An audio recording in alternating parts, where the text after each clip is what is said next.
lanjutan ini, kalian diharapkan untuk mampu melakukan asuhan gizi klinis dan dietetik ya untuk pemenuhan kebutuhan gizi baik itu individu maupun kelompok pada kondisi yang tidak kompleks. Jadi pada kondisi yang penyakitnya itu tidak kompleks ya kan, dengan menggunakan proses asuhan gizi dan terminologi yang terstandar. Jadi mata kuliah ini itu nyambung sama mata kuliah PAGT, proses asuhan gizi terstandar. Nah, untuk pertemuan hari ini itu diharapkan setelah mempelajari ini kalian mampu menjelaskan teori dasar ya, di mana topiknya hari ini adalah tentang standar makanan umum rumah sakit. Hari ini yang kita pelajari itu topiknya cuma dua ya. Yang pertama tentang definisi standar makanan umum rumah sakit. Kemudian nanti kita akan bahas mengenai jenis-jenis makanan yang ada di rumah sakit. Nah, standar makanan di rumah sakit. Yang kalian tahu kalau di rumah sakit itu kan setiap kita ahli gizi ya, itu biasanya akan memberikan rekomendasi diet, ya kan? Memberikan rekomendasi diet. Nah, dari mana kita bisa dapat rekomendasi diet? Biasanya di rumah sakit itu sudah ada standar diet rumah sakit namanya, ya. Jadi kalau secara umum diet itu kan pengaturan jumlah dan jenis makanan yang dimakan setiap individu maupun sekelompok orang, ya kan? Itu secara umum. Jadi mau dia makan banyak, mau dia makan sedikit, mau dia nggak makan pagi, mau dia nggak makan malam, itu tetap disebutnya diet. Mau itu untuk meningkatkan berat badan, mau itu untuk menurunkan berat badan, itu namanya diet. Tapi kalau di rumah sakit, diet itu khususnya adalah pemberian makanan yang sesuai dengan kondisi gizi masing-masing pasien, ya. Terus kemudian tujuannya adalah untuk mempertahankan status gizi bila normal, ya kan. Kemudian tidak membuat penyakit orang tersebut tambah parah, ya kan. Terus membantu kesembuhan serta mencegah komplikasi atau masalah baru dari penyakit yang diderita si pasien. Oke, sampai di sini ada yang mau ditanyakan? Lanjut.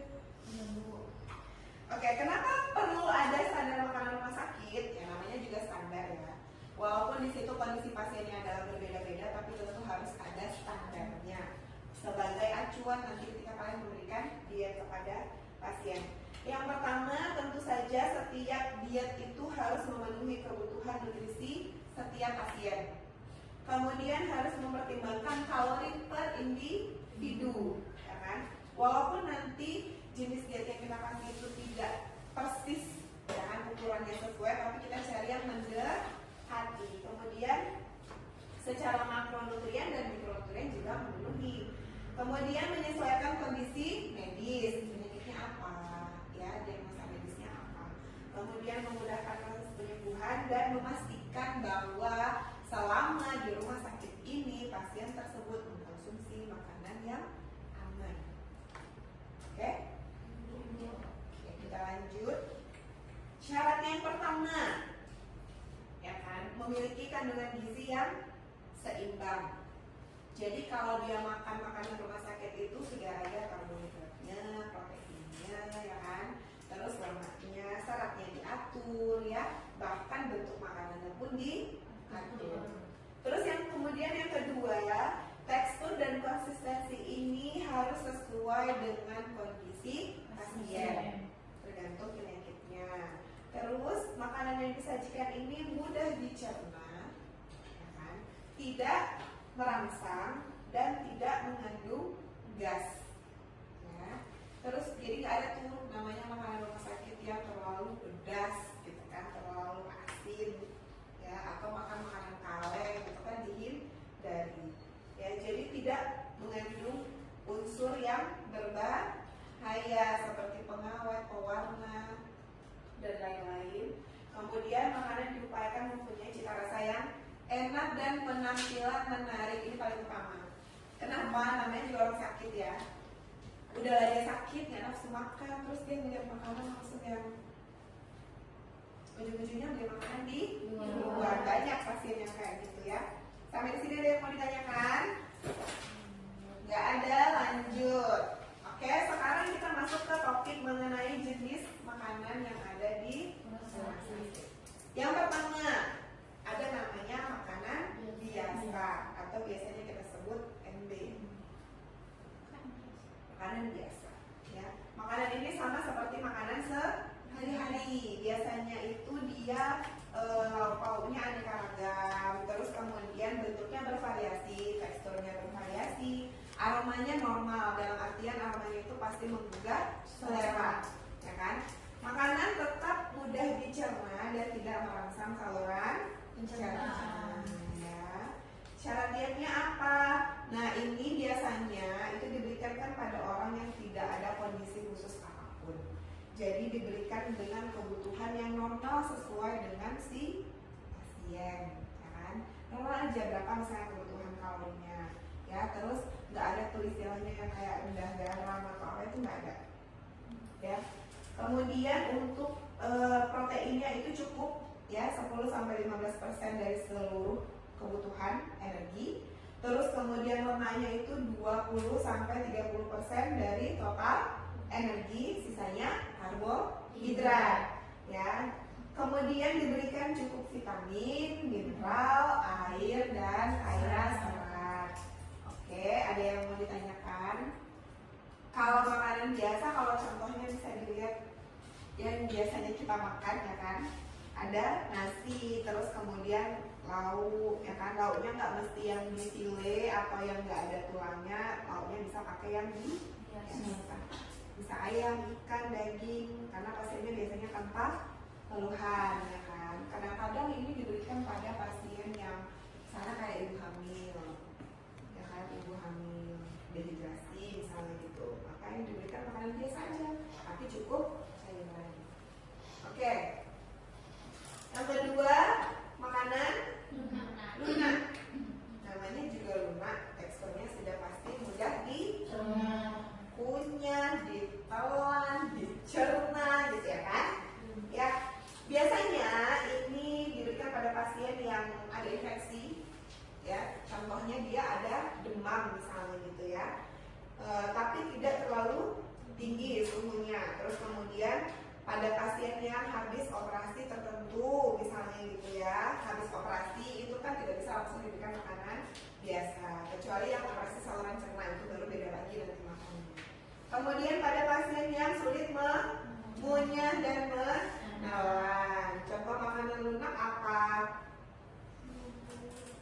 Bubur bisa, nasi tim bisa, ya. Bubur bisa, nasi tim bisa. Kalau makanan lunak itu biasanya kalorinya masih cukup, karena kita bisa pakai misalnya kayak ayamnya dikukus atau ayamnya dicincang misalnya gitu, ya, dicampur dengan bubur misalnya masih bisa.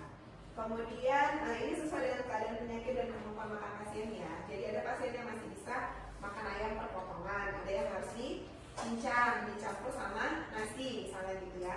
Porsinya sedang, biasanya kita kasih 3 kali makan utama dan 2 kali selingan. Kemudian makanannya mudah dicerna, ya kan, tidak merangsang dan rendah serat. Biar apa? Biar pencernaannya tetap lancar, ya. Kemudian contoh menunya ada nasi tim. Kalau ikan biasanya dipepes, dan itu biasanya tanpa tulang, tanpa cabai, jadi tidak merangsang, ya kan. Terus kemudian tempe bacem, ini biasanya tempe bacem yang direbus aja, tidak digoreng, ya kan. Terus kemudian pakai sayur bening, biar apa? Biar banyak kuahnya, jadi gampang makan nasinya. Buahnya pilih buah-buah yang lunak, kayak pepaya, pisang, ya kan. Oke, ada yang mau ditanyakan? Lanjut, ya. Kemudian ada namanya makanan sari. Makanan sari ini kayak makanan bayi, ya. Makanan sari kayak ASI, ya, karena dia dihaluskan gitu, ya kan. Nah, makanan ini dia semi padat, ya, semi padat, berarti masih ada bentuk makanannya, ya kan. Kalau padat kan tadi yang makanan biasa sama makanan lunak, kalau ini dia semi padat, ya. dia mudah ditelan, mudah dicerna. Kemudian ini biasanya diberikan pada pasien yang indikasinya setelah mengalami operasi tertentu, termasuk pada pasien yang habis operasi sesar misalnya. Ya, habis operasi sesar itu biasanya nggak langsung dikasih makan biasa, ya kan? Namanya juga harus dibedah ya. Jadi pencernaannya itu masih butuh dicek dulu apakah bisa menerima makanan dengan baik. Jadi biasanya dikasih cairan dulu, minum, ya kan? Kalau dia minum aman, gak ada mual gitu ya, habis itu baru dikasih makan bertahap.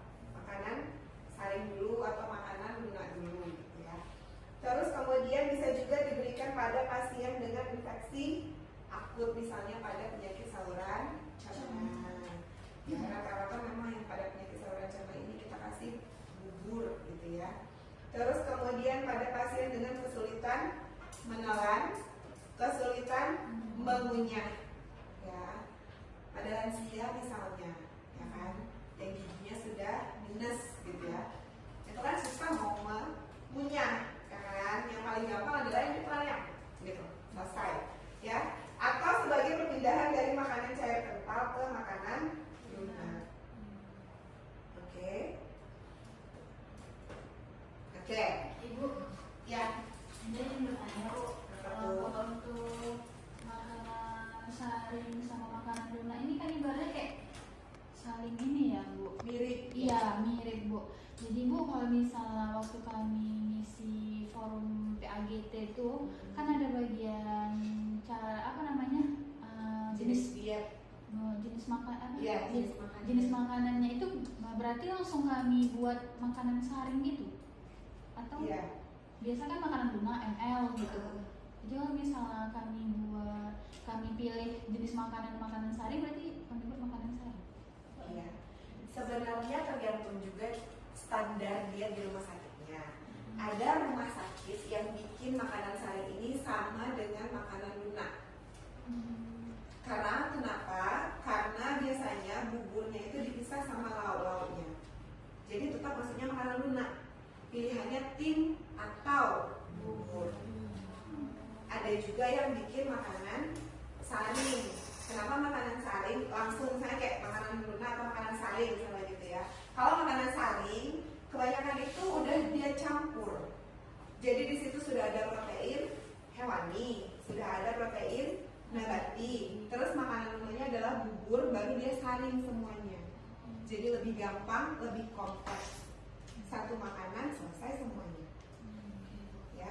Terus kalau biasanya itu rumah sakit, yaitu tergantung standar di rumah sakitnya. Kalau misalnya ada yang jenis dietnya makanan saring, kalau saya dulu ya tempat saya praktek itu nggak ada makanan saring. Pilihannya makanan lunak, tapi di makanan lunak itu ada pilihannya, mau nasi tim atau bubur, mau bubur nasi atau bubur saring, ada pilihannya. Gitu. Ya, jadi nanti tergantung di rumah sakitnya. Kalau di rumah sakitnya nggak ada, terus kalian mau merekomendasikan, boleh dengan catatan konsultasi dulu sama yang punya dapur. Ya kan, jangan datang-datang, oh harusnya ada nih makanan saring nih, harusnya ada gitu, enggak ya. Konsultasi dulu. Ini misalnya gitu kan, saya pernah punya pasien kanker CA cervix yang habis kemo, ya kan. Terus saya kasih makan pertama memang bubur, rekomendasinya bubur, tapi bubur yang terpisah. Jadi ada bubur, ada lauk dan segala macam. Ternyata saking beliau itu menahan sakitnya, dia nggak bisa tuh makan lauk-lauk yang terpisah itu. Jadi yang dia makan cuman bubur, dan sisanya itu lebih dari 50%. Akhirnya kan kita monet nih, kita lihat kok sisanya banyak. Terus kita tanya, karena dia bilang dia lapar tapi dia sakit. Ya kan, dia sakit. Jadi menurut dia, dengan dia menahan sakit itu dia nggak bisa mengunyah si protein hewani. Karena kan kita ngasihnya kalau di rumah sakit kompleks ya, ada karbohidrat, protein hewani, nabati dan segala macamnya. Akhirnya dia minta boleh nggak makanannya diganti. Saya ganti, tapi tanya dulu ke ahli gizinya, lihat standar dietnya. Ternyata ada makanan saring. Di makanan saring itu bisa protein hewani dan nabatinya dijadikan satu. Terus ada pilihan karena dia itu, jadi pertama kali saya kasih kan saya ganti, terus saya kasih, dia bilang dia nggak suka penampilannya. namanya makanan saring ya, yang semuanya jadi satu, warnanya kayak gini lah, cenderung abu-abu, tidak menarik. Iya, karena kan semua makanannya nggak ada yang digoreng, semua dikukus, terus nggak ada cabai atau apa gitu kan. Akhirnya ada pilihan setelah disaring, dipadatkan, dikukus.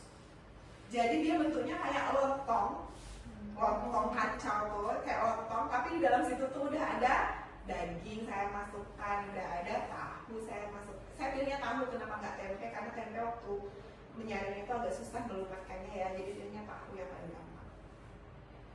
Oke, jadi tergantung di rumah sakitnya. Sebenarnya standarnya ada, tapi kan rumah sakit kan nggak semua, mungkin kayak rumah sakit kita lah ya, pasien itu kan nggak semuanya ada kondisinya masuk di kita. Jadi rumah sakit itu juga menyesuaikan kebutuhan pasiennya rata-rata, ya. Oke, ada yang mau tanyakan? Ya. Saya mau bertanya, kalau misalnya pasien dengan habis operasi usus buntu itu dia cenderung kita kasih makanan saring atau ke makanan rumah? Posisinya kapan? Setelah operasi? Setelah operasi. Setelah operasi biasanya itu kan kalau pasien usus buntu setelah operasi itu mirip-mirip sama pasien habis sesar ya, itu nggak langsung kita kasih makan. Dikasihnya apa? Cairannya tapi yang mengandung gula, yang manis biasanya. Nggak bisa langsung dikasih makanan, apalagi kalau misalnya habis operasi usus buntu, ya kan? Yang karena kan memang benar-benar di saluran pencernaan, ya. Biasanya kasihnya cairan dulu. Kalau dulu biasanya kalau di sini yang habis operasi itu dikasihnya teh manis anget. Iya, teh manis anget itu kayaknya standar ya. Standar teh manis anget. Terus dia kan dikasihnya pakai pipet atau sendok. Dilihat dulu kemampuan menelannya si pasien ini sudah, karena kan operasi usus buntu itu kan ada juga yang misalnya biusnya semua, sama kayak sesar. Ada biusnya semua, ada biusnya mungkin nggak semua. Jadi dilihat dulu kondisi sadarnya berapa persen, kemampuan menelannya seperti apa, penerimaan saluran pencernaannya seperti apa, baru bisa kita kasih makan. Nanti setelah itu baru kita lihat lagi udah bisa belum. Biasanya 1 kali makan sih yang kita ganti. Habis cairan kita kasih makanan lunak atau makanan saring. Habis itu baru biasanya udah normal biasanya. Cuma 1 kali makan aja. Kalau makan aja yang berada cairan itu. Iya. Kayak selingan lah ya. Oke. Nah ini syarat dietnya untuk makanan saring.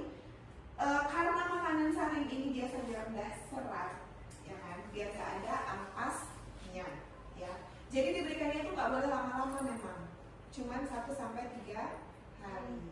Karena biasanya kalorinya itu agak lebih rendah dibanding makanan yang biasa.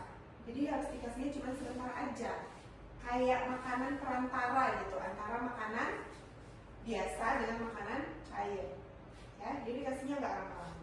Contohnya misalnya pakai bubur tepung beras. Ada kalau pasiennya misalnya dengan sakit jantung atau sesak napas gitu kan, kalau misalnya dia dikasih makanan yang langsung nasi itu kan memberatkan kerja organ-organnya kan. Jadi itu dikasihnya biasanya apa? Bubur susu misalnya. Yang penting ada karbohidratnya. Jadi ada kalorinya selain dari infusnya, ya. Terus kemudian misalnya pakai daging tahu kayak bakso, tapi tidak berurat dan tidak kenyal. Iya. Pakai tepung pun hanya sedikit. Jadi dia nggak yang kalau bakso kan kenyal ya. Kalau dia enggak. Kayak perkedel tapi dia daging. Oh, kebayang ya kalau perkedel kentang kan biasa gitu kan. Dan juga pakai perkedel kentang, tahu, tempe. Jadi kan perkedel digoreng di satu tinggal dimakan. Oke. Ini jenis yang terakhir, kan? Makanan cair. Cuma makanan cair ini ada lagi perbedaannya. Ada yang namanya makanan cair jernih, ya, makanan cair jernih. Bagaimana cara melihatnya? Dituangkan ke wadah yang bening terus dilihat ada residu atau enggak, tembus pandang atau enggak. Ya. Ini kadang-kadang diberikan pada pasien tadi pasca operasi. Kan dia sebenarnya ada kalorinya ya, tapi tidak banyak, jadi cukup lah untuk melihat responnya.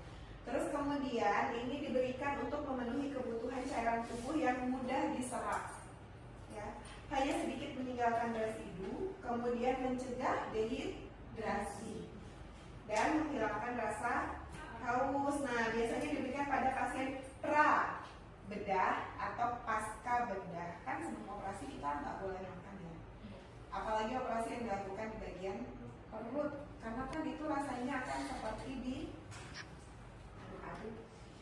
Efek sampingnya adalah mual muntah. Kalau operasi sesar itu ada kok yang biusnya setengah terus muntah-muntah di ruang operasi ada.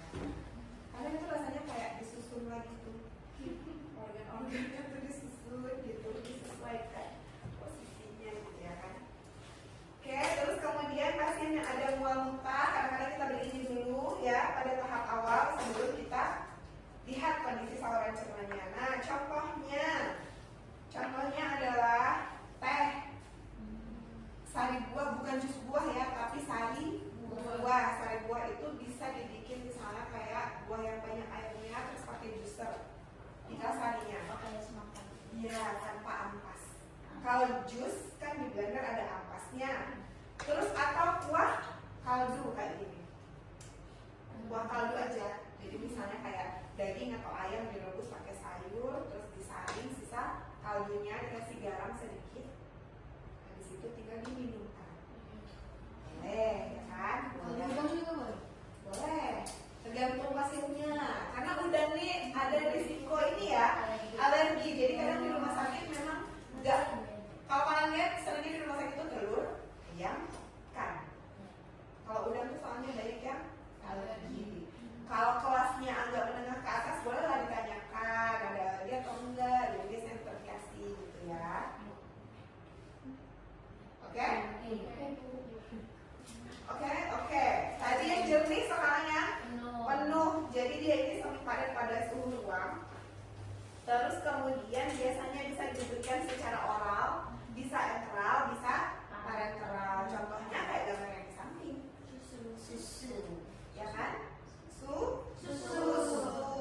Jadi dia tidak merangsang saluran cerna dan tergantung kebutuhan. Ada yang namanya pakai formula rumah sakit. Biasanya itu bahannya susu full cream, kemudian susu skim, gula pasir, telur, kalian dicampur pakai minyak, ya. Terus kemudian tepung maizena sebagai pengental. Atau pakai formula komersil yang banyak dijual. Contoh formula komersil tau nggak? Ya, apa? Contoh susu formula komersil. Misalnya pada penyakit tertentu, disesuaikan dengan indikasi penyakitnya. Diabetes.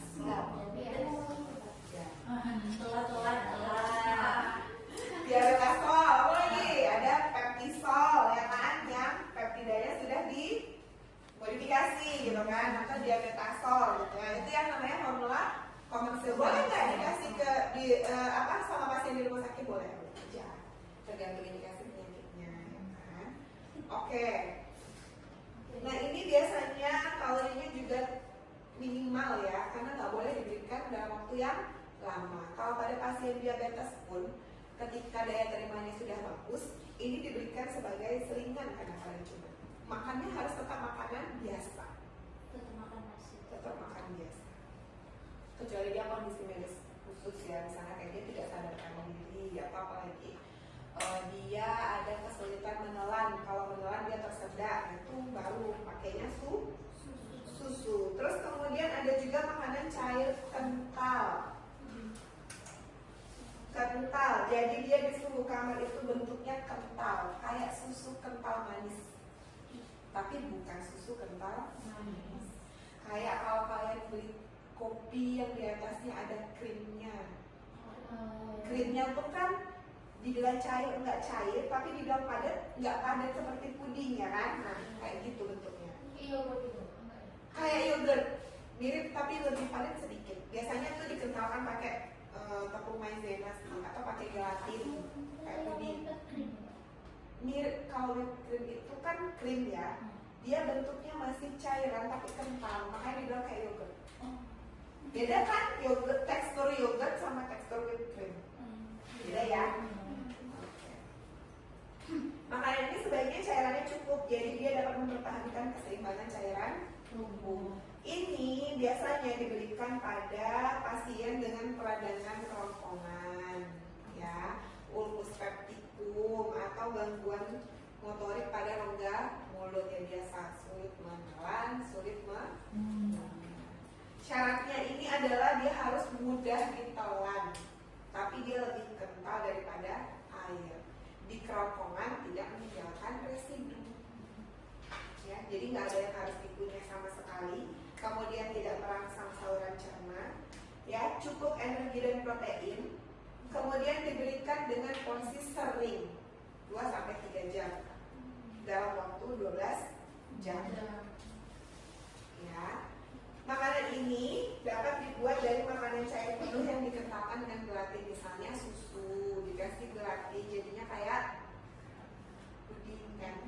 Gelatin tahu ya? Gelatin itu kayak bikin agar-agar itu kan pakai gelatin. Carinya yang halal ya, yang dari lemak sapi. Terus kemudian bisa juga dengan tepung maizena, kayak kalian masak ya kan, masak yang cair terus dikasih larutan maizena jadinya kan kental tuh kayak gitu, cair tapi kental dan licin. Ini contohnya seperti puding. Kalau gitu ya. Kalau puding sama agar-agar itu agak beda teksturnya ya. Kalau agar-agar lebih padat, kalau puding lebih lembut. Jadi tinggal malah bisa diseruput kadang-kadang ya kalau yang puding, kan? Oke, sampai di sini ada yang mau ditanyakan? Sudah Bu. Sudah ya? Iya Bu.